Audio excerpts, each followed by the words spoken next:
आज हम बात करने वाले हैं भारत और चीन के सैनिकों के बीच गलवान घाटी में हुए झड़प के बारे में।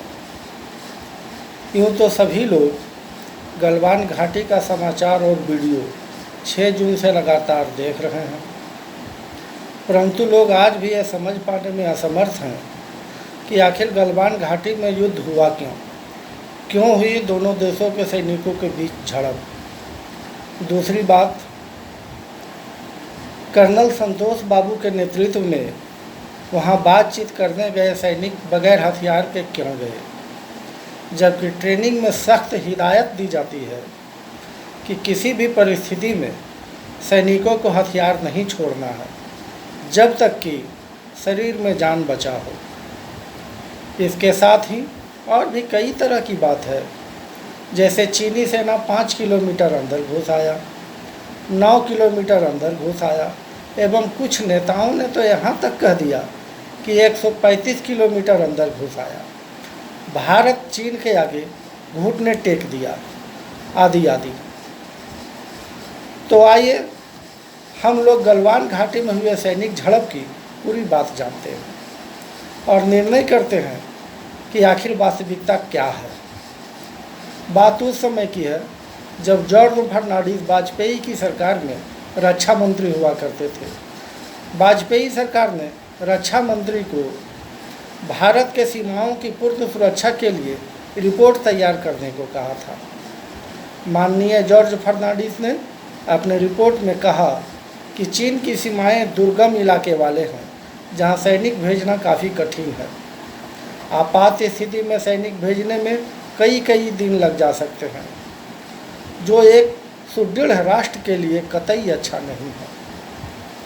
LAC, जिसे हम लाइन ऑफ एक्चुअल कंट्रोल कहते हैं, पर कोई पिलर या ठोस चिन्ह या लैंडमार्क भी नहीं है, जिस कारण चीन के सीमाओं पर सैनिकों के बीच हमेशा झड़प होते रहता है। जॉर्ज फर्नांडिस ने कुल 61 जगहों को चिन्हित किया और कहा कि इन जगहों पर अविलंब स्ट्रेटेजिक सड़क निर्माण की अति आवश्यकता है, जिससे हमारा सीमा और सैनिक सुरक्षित हो सके। स्ट्रेटेजिक सड़क वैसे सड़क को कहते हैं जिस पर भारी भरकम गाड़ी को आसानी से गुजारा जा सके, सैनिकों के किसी भी प्रकार के एमुनिशन को वहाँ आसानी से ले जाया जा सके, या आवश्यकता पड़ने पर हवाई जहाज़ों को भी उस पट्टी पर उतारा जा सके। स्ट्रेटेजिक सड़क का मतलब यही होता है। परिणाम स्वरूप मोदी सरकार सत्ता में आने पर सड़क निर्माण शुरू कर दिया। यह दूसरा कारण है। पहला कारण यह नहीं है। पहला कारण है वन रोड वन बेल्ट के निर्माण में भारत द्वारा रोक लगाना। चीन ने पाकिस्तान से POK के रास्ते अफगानिस्तान एवं अन्य देशों को सड़क मार्ग से जोड़ने का काम शुरू किया था, जिससे उसे दूसरे देशों में सड़क मार्ग से जाना आसान हो जाता। साथ ही वो इस मार्ग के माध्यम से व्यापारिक सामानों के साथ साथ दूसरे देशों में सैनिकों को भी बेहद आसानी से भेज सकता था। परंतु मोदी जी ने POK को भारत का अभिन्न अंग बताकर उसके वन रोड वन बेल्ट वाले प्रोजेक्ट पर पानी फेर दिया, जिससे उसका वन रोड वन बेल्ट का सपना चूर चूर हो गया। तीसरा कारण है अक्साई चीन, जो भारत का ही हिस्सा है, परंतु 1962 में चीन ने धोखे से उसे हड़प लिया था और डरपोक नेहरू ने एक कहते हुए पैर पीछे खींच लिया था कि उस इलाके में घास का एक तिनका भी नहीं उगता है, वह बिल्कुल ही बंजर भूमि है।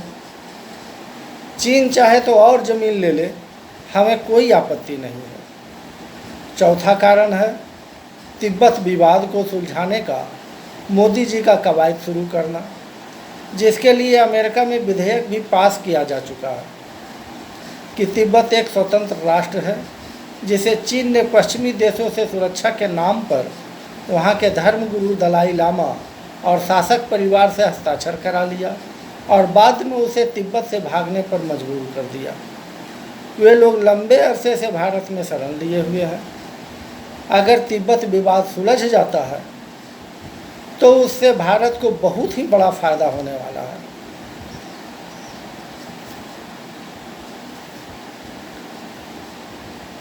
भारत और चीन का सीमा विवाद 75% तक सुलझ जाएगा, क्योंकि ज़्यादातर क्षेत्रों पे भारत के आगे तिब्बत होगा, अर्थात सीमा का विवाद तिब्बत से होगा, न कि भारत से, क्योंकि चीन और भारत के बीच में तिब्बत आ जाएगा। पांचवा कारण है डोकलाम। डोकलाम का क्षेत्र जो सिक्किम सिलीगुड़ी के पास 4 देशों की सीमा अर्थात नेपाल, भूटान, चाइना और बांग्लादेश के सीमाओं से मिलता है, इसी को चिकन नेक कहते हैं। यहाँ भारतीय भूमि की चौड़ाई काफ़ी कम है, जिसको अलग करने की बात CAA सिटीजन अमेंडमेंट एक्ट के विरोध में शर्जील इमाम कर चुके हैं। इसके अलग होने से नागालैंड, मणिपुर, मिजोरम, अरुणाचल प्रदेश, असम, मेघालय, सिक्किम आदि क्षेत्र भारत से अलग हो जाएगा। कांग्रेस पार्टी तो पहले ही कह चुका है कि सिक्किम और अरुणाचल प्रदेश भारत का अंग नहीं है। दुर्भाग्य तो ये है कि ऐसे देशद्रोही पार्टी को कुछ लोग वोट देने के लिए बेताब रहते हैं। ये हो गई गलवान घाटी में चीन के सैनिकों से विवाद होने के महत्वपूर्ण कारण। अब हम आते हैं वहाँ पर जहाँ सैनिकों के बीच विवाद हुआ। सबसे पहले मैं आपको बता दूं कि जॉर्ज फर्नांडिस द्वारा चिन्हित 61 ठिकानों पर भारत ने लगभग 80% से अधिक कार्य कर लिया है। मतलब यह कि अब हमारा चीन से सटा क्षेत्र पूरी तरह से सुरक्षित है और सैनिकों का मूवमेंट भी काफ़ी आसान हो गया है। हम वहाँ भारी भरकम तोप, गोले, बारूद, मिसाइल और अन्य सैनिक साजो सामान बेहद आसानी से सीमा पर तैनात कर सकते हैं तथा उसे एक जगह से दूसरे जगह ला और ले जा सकते हैं। जबकि पहले हमें हथियारों को खोलकर टुकड़ों में हेलीकॉप्टर के द्वारा ले जाना पड़ता था, फिर वहां पहुंचने के बाद उसे पुनः फिट करना पड़ता था, तब जाकर सैनिक उस हथियार का इस्तेमाल कर पाते थे। गलवान घाटी के पास लेह लद्दाख क्षेत्र में चीन से हमारा 250 किलोमीटर सीमा सटा हुआ है, जहां ज़मीन पर जहां तहां पत्थर बिछाकर हमारे वीर सैनिक अपने देश की सीमाओं को सुरक्षित रख रखा था। धन्य है हमारे वीर जवान जो 70 सालों से बगैर किसी ठोस चिन्ह के हमारे देश की सीमाओं को सुरक्षित रखा। यह 250 किलोमीटर के क्षेत्र में सड़क पूरी तरह बन चुका है एवं उसका टेस्टिंग भी हो चुका है। इस सड़क का नाम है दारबुक सियोक मार्ग। इस सड़क से चीन को कोई परेशानी नहीं है। चीन को परेशानी हुई लिंक रोड से, जो वास्तविक सीमा क्षेत्र को दारबुक सियोक सड़क मार्ग से जोड़ता है। ये सड़क कहीं 9 किलोमीटर, कहीं 6 किलोमीटर, कहीं 4 किलोमीटर मुख्य मार्ग से दूर है, जो पहाड़ी और घाटी के दुर्गम इलाकों से घिरा हुआ है। चीनी सेना ने चीन सरकार को आश्वस्त कर रखा था कि इन इलाकों में सड़क निर्माण भारत के लिए असंभव है। वह इन बेहद दुर्गम और जटिलताओं से भरे घाटियों में सड़क निर्माण नहीं कर पाएगा, क्योंकि ज़्यादातर इलाकों में पहाड़ी की ढलान बिल्कुल सीधी है। फिर भी अगर किया तो हम उसे रोक देंगे। गलवान घाटी के ठीक पास एक चोटी पर 14,000 फुट ऊंची बर्फीली पहाड़ी है, जो दुनिया का सबसे ऊंची सैनिक पोस्ट है। हमारे सैनिक यहाँ तैनात हैं, जो युद्ध की स्थिति में हमला बोलने को तैयार रहते हैं। इसी क्षेत्र से ठीक नीचे 9 किलोमीटर की दूरी पर छोटे छोटे बंकर बनाकर हमारे सैनिक सीमा का सुरक्षा करते हैं, जिनका अवधि एक तय दिनों का होता है।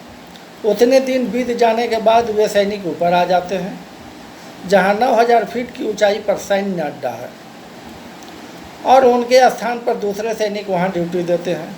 इसी तरह ये सिलसिला चलता रहता है।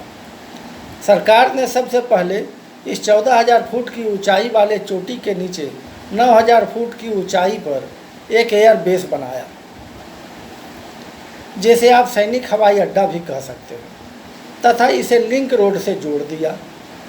मुख्य मार्ग से एक लिंक रोड गलवान घाटी की ओर बनाना शुरू कर दिया और 5 किलोमीटर तक बना भी लिया।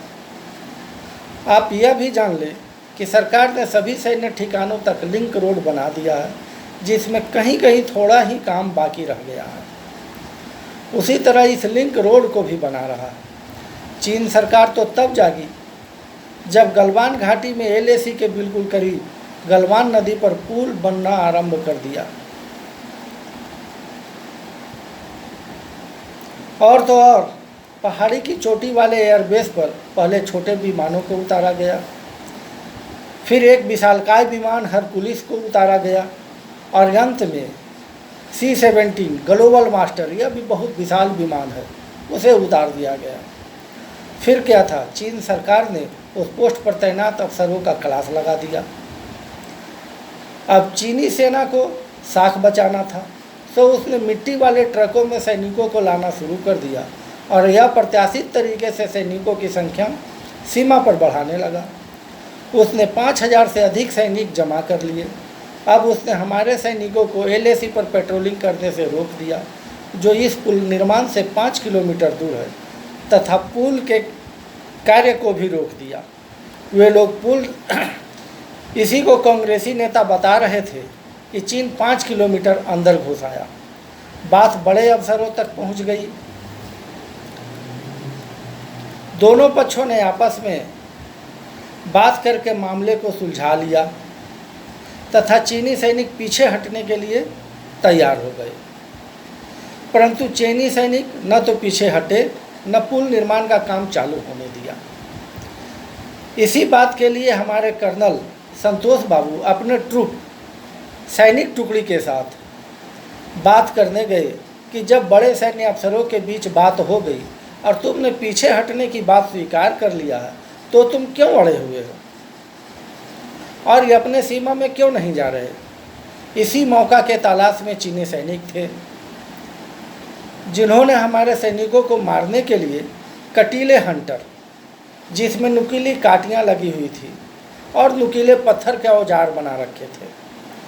अब आपके मन में ये प्रश्न उठ रहा होगा कि भला सैनिकों को कटीले हंटर और पाषाण युग में के प्रयोग में आने वाले पत्थरों का औजार बनाने का क्या आवश्यकता पड़ा?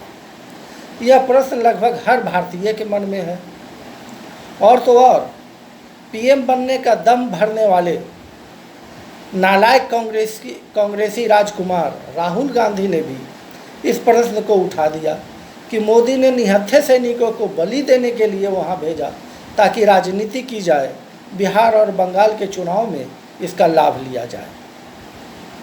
इसे जानने के लिए हमें थोड़ा पीछे जाना पड़ेगा। 1993-96 के HD देवगौड़ा सरकार और चीन के बीच हुए समझौते के अनुसार गलवान घाटी में सैनिक हथियार नहीं ले जा सकते थे। बात उस समय की है जब 1993 में गलवान घाटी में सैनिकों के बीच झगड़ा हुई थी और उस झड़प में काफ़ी कैजुअल्टीज हुई थी। इसी को 96 में एक समझौता का रूप दे दिया गया, जो पक्ष और कहा गया कि जो पक्ष हथियार ले जाएगा उसे दोषी माना जाएगा और क्षतिपूर्ति के साथ साथ उस पक्ष से जुर्माना भी वसूला जाएगा। यह समझौता सैनिक अफसरों के बीच हुआ था। यह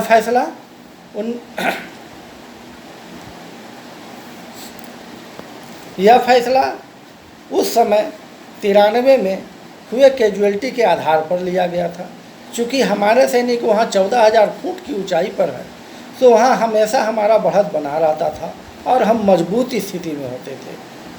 यही समझौता 13-14 में सीमा सुरक्षा सहयोग समझौता बना, जिस पर दोनों पक्षों के राष्ट्र अध्यक्षों ने हस्ताक्षर किया। मतलब ये कि हमारे देश के प्रधानमंत्री मोदी जी और चीन के राष्ट्रपति शी जिनपिंग दोनों ने हस्ताक्षर किया। अब आप समझ गए होंगे कि दोनों सेनाओं ने वहाँ हथियार का प्रयोग क्यों नहीं किया। जब चीनी सैनिकों को कर्नल संतोष बाबू ने अपने सैनिकों के साथ जाकर पीछे हटने को कहा, तो घात लगाकर छुपे चीनी सैनिकों ने कटीले हंटर और नुकीले पत्थरों से हमला कर दिया। शाम का समय था। ठीक से दूर तक देख पाने में भी लोग असमर्थ थे। इस झड़प में हमारे 20 जवान शहीद हो गए। चीन के भी 5 जवान हमारे वीर सैनिकों ने मार गिराया, जबकि वे बिल्कुल निहत्थे थे एवं हमले के लिए तैयार भी नहीं थे। उन पर अचानक से हमला किया गया था। यह हमारे लिए अपने सैनिकों पर गर्व करने वाली बात है। हमारे अधिकांश जवान इस झड़प में बुरी तरह जख्मी हो गए। हमारे ज़्यादातर जवान गलवान घाटी में गिरने से मर गए। टीवी पर बड़ी बहस छिड़ गई और विपक्षी नेता भारतीय जवानों का मजाक उड़ाने लगे, जैसे वे नेता भारत का न होकर चीन का हो। गलवान घाटी को चीन का बताया जाने लगा। ये है हमारे देश के विपक्षी नेताओं का चरित्र। लोग पूछने लगे कि कहाँ गया 56 इंच का सीना।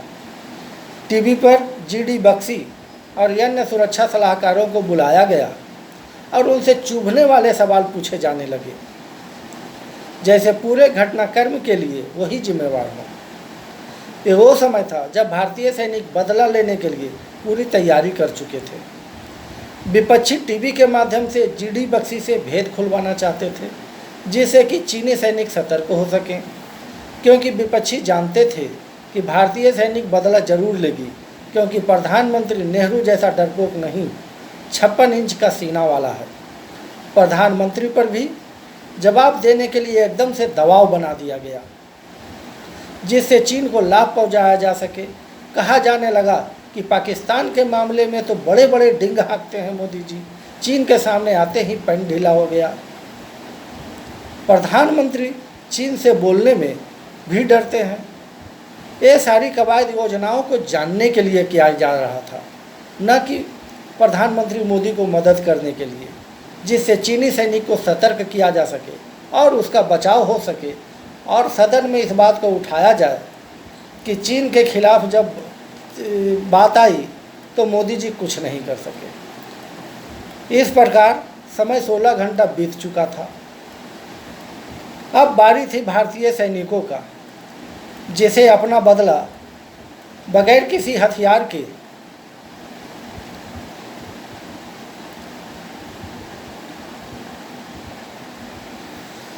लेना था। अपने कार्य योजना के अनुसार भारतीय सैनिक भी उपयुक्त जगहों पर अपना जवाबड़ा कर लिया था तथा नए कर्नल एक बार फिर बात करने के लिए जब हमारे बड़े अफसरों के बीच बात करने के लिए गए और कहे कि जब हमारे बड़े अफसरों के बीच बात हो गई और उन्होंने पीछे हटने की बात स्वीकार कर ली, तो आप क्यों पीछे नहीं हट रहे हैं। चीनी सैनिक पुनः हमला कर दिया, परंतु इस बार पासा उलट गया। छुपे भारतीय वीर जवानों ने चीनी सैनिकों को गलवान नदी में फेंकना शुरू कर दिया, जो वहां पर काफ़ी गहरा है एवं मौत की 100% गारंटी है। यह देख चीनी सैनिक में भगदड़ मच गया। वे भाग खड़े हुए और उनके 150 से भी ज़्यादा सैनिक मारे गए, जिसमें चीनी कर्नल भी शामिल है। आप ये भी जान ले कि चीनी सैनिकों ने हमारे कुछ जवानों को घायल कर बंधक बना लिया था, जिसके बल पर वे गलवान नदी पर बन रहे पुल को रोकना चाहते थे, परंतु वह परिस्थिति बदल गई थी। चीनियों को अपने सैनिकों की लाशें चाहिए थी, जो बगैर समझौता का असंभव था। अगर वे लाशों को नहीं लेते तो पूरे दुनिया में उसकी थू-थू होती। चीन सरकार ने अपने बंधक सैनिकों और घाटी में गिरे सैनिकों की लाशों को उठाने के लिए समझौता कर लिया और पुनः अपने पुराने सीमा में चले गए। साथ ही हमारे बंधक बने सैनिकों को भी छोड़ दिया। जैसा कि कुछ लोग बता रहे हैं कि चीन ने हम पर रहम किया, उसने हम पर कोई रहम नहीं किया। उसने अपने बंधक बने सैनिकों को उठाने के लिए और अपने सैनिकों की गलवान नदी में गिरे लाशों को उठाने के लिए हमारे बंधक सैनिकों को छोड़ा। उसने हम पर कोई रहम नहीं किया। और बेशर्म विपक्षी ने लगभग 20 पत्रकारों को गलवान सीमा पर झड़प वाले स्थान पर न्यूज कवर करने को भेजा, परंतु चीन की ऐसी तैसी देखकर किसी ने न्यूज नहीं चलाया। हाँ, आज तक चैनल के एंकर अंजना ओम कश्यप ने थोड़ा जिंदा दिली दिखाते हुए समाचार फ्लैश कर दिया। अब भारत सरकार ने गलवान घाटी में दुगने रफ्तार से सड़क निर्माण शुरू कर दिया आपको यह जानकर खुशी होगी कि हमारे 20 मरे सैनिकों की संख्या घटकर 19 हो गई है। जी हाँ, आप बिल्कुल सही सुन रहे हैं। यह एक अद्भुत घटना है। नदी के खाई में फंसे बिहार के सुनील कुमार ने जब कई दिनों बाद अपने घर फ़ोन कर कहा कि माँ, मैं जिंदा हूँ और ठीक हूँ, तो आप उस परिवार के खुशियों का ठिकाना महसूस नहीं कर सकते जिसके माँ बाप अपने बेटे का लाश गांव आने की प्रतीक्षा कर रहे थे, जिसके घर के लोग मातम के अथाह सागर में डूबे थे। मैं उस जवान सिपाही को बार बार नमन करता हूँ जिन्होंने मौत को मात देकर एक बार पुनः भारत माँ की रक्षा के लिए जीवित हो उठा।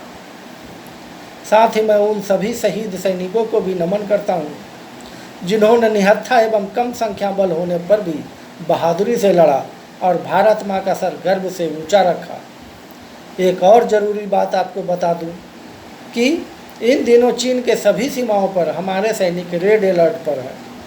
आप इस बात को अच्छी तरह गांठ बांध लें कि चीन भारत से आज के दिनों में युद्ध नहीं कर सकता, क्योंकि एक तो पूरा विश्व कोरोना महामारी के कारण चीन से चिढ़ा हुआ है। दूसरा, भारत सरकार चीनी सामानों का आयात भारत में रोक सकती है, जिससे चीन की अर्थव्यवस्था एकदम से चरमरा जाएगा, क्योंकि भारत चीन के सामानों का सबसे बड़ा आयातक है। तीसरा, CPEC मार्ग, जिसे चाइना पाकिस्तान इकोनॉमिक कॉरिडोर भी कहते हैं, यहाँ एयरबेस बनने से यह मार्ग खतरे में आ गया, क्योंकि आपातकाल की स्थिति में 14,000 फुट की ऊंचाई पर तैनात सेना इस मार्ग को एकदम से बंद कर सकता है, जहां भारतीय सेना अब काफ़ी मजबूत स्थिति में है। इतना ही नहीं, वहां बने सैनिक हवाई अड्डा पर हमारे लड़ाकू विमान तैनात कर दिए गए हैं, जो किसी भी परिस्थिति से निपटने के लिए तत्पर रहते हैं, जिससे चीन का इस क्षेत्र में मूवमेंट बंद हो जाएगा। अगर उसने किसी समय भारत के साथ कोई गड़बड़ी की तो हमारे सैनिक CPEC मार्ग को पूरी तरह से बंद कर देंगे और चीन कुछ नहीं कर पाएगा। इस क्षेत्र में हमारे सैनिक अब काफ़ी मजबूत स्थिति में हैं, जिससे चीन का इस क्षेत्र में जिससे भारत का इस क्षेत्र में दबदबा बना रहेगा। हमें उम्मीद है कि आपके मन में जितने भी प्रश्न उठ रहे होंगे, मैंने लगभग उन सभी शंकाओं को दूर करने का प्रयास किया है, और मैं आशा करता हूँ कि आपको पर्याप्त जवाब, माकूल जवाब और समुचित जवाब मिल गया होगा, और आपके मन में अब किसी नए प्रश्न का कोई आशंका नहीं होगा। अगर फिर भी हो तो आप कमेंट बॉक्स में कमेंट करके हमें सूचित कर सकते हैं, जिससे कि आपको व्यक्तिगत रूप पर जवाब दिया जा सके, या आपको मैसेज करके या लिख कर उसका जवाब दिया जा सके। धन्यवाद।